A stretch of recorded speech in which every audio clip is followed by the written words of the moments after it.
Hi, my name is Sheila. I hope you are all well. I want to record this video, a very short video, which I will simply explain why people don't sell blood for donation. Have you ever asked yourself why people pay for blood when they're admitted and they need blood transfusion?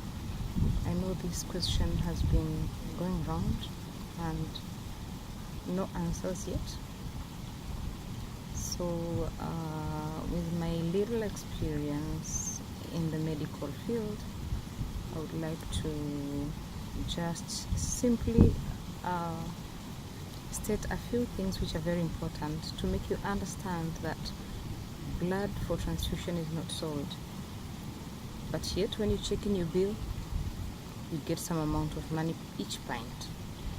Number one, this blood is donated for free, of course. So what happens when you donate? You're giving something for free, so you expect it to be used without any price tag. So the first things first is that the person who is donating blood to you for you to be given or to be transfused, the blood sample has to be collected from the donor, and the donor has to be screened for several diseases. Number one, of course, you know that hepatitis B is very dangerous and it is transmittable through blood, and so many other diseases which can be transmitted through blood. So we talk of another example is HIV 1 and 2. So we really have to check all that from the donor's blood. And of course, grouping is a scientific term which is used to describe the types of blood one possesses, which is genetically inherited.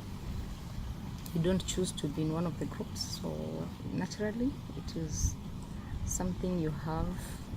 So you have to check the blood from the donor, you check the group. Of course, that costs money. There is the laboratory personnel, there are chemicals which are used, time. So after we check the group and we find out that this group is compatible, it simply cannot react with the other person's blood.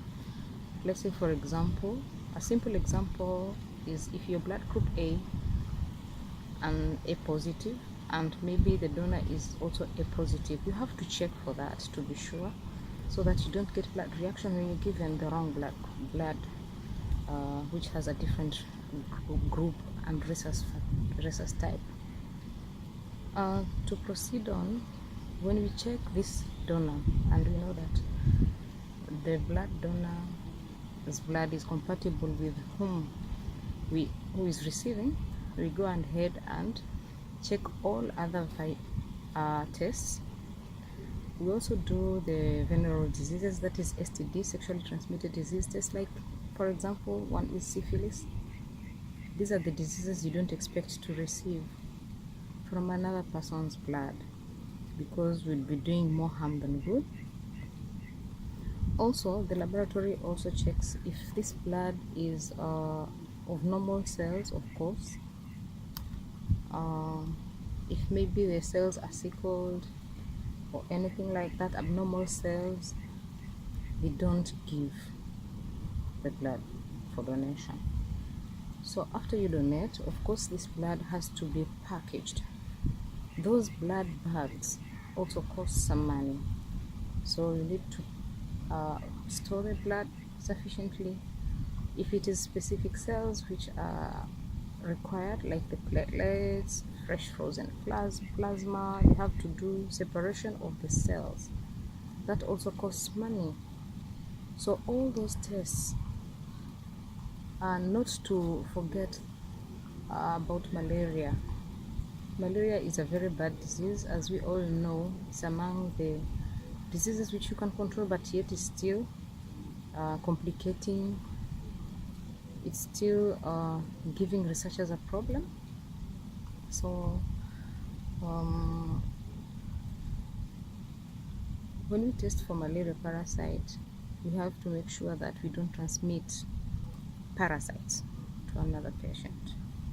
So all that, you can imagine all that. How much is it going to cost? The blood which is stored in the blood bank, the blood which is stored for your future use, maybe for theater, we need also to consider the preservatives which are used so that that blood does not spoil. It has to be refrigerated at the right temperatures. So guys, now I'm sure you can easily translate why there is a charge there. There's a lot of work which is done before someone or you or any family member is given that blood, and all that process is what costs blood charges. All those can even go up to 8,000 shillings. So I think for now, as my audience, you can share this video and ensure that all people who have been having such questions, the questions are answered.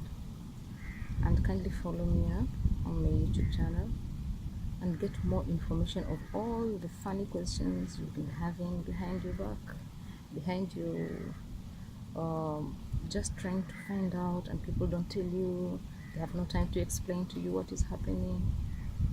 And definitely you will be happy. To wrap it all, taking advantage of this video time is just to inform you that the World Kidney Day is around the corner. We celebrate World Kidney Day on Thursday of second week of March, and this will be starting next week. That is the week which has started today. Is it today or tomorrow? Either today or Sunday. And I think I'll make a video concerning the kidney disease, the magnitude, and how it has affected millions and millions of people, and what strategies are being done concerning kidney disease. I would like to apologize in case of any poor sound records, because I'm doing this by the beachside. There's a lot of wind blowing which would be affecting my voice or sound. So thank you for watching. Bye for now.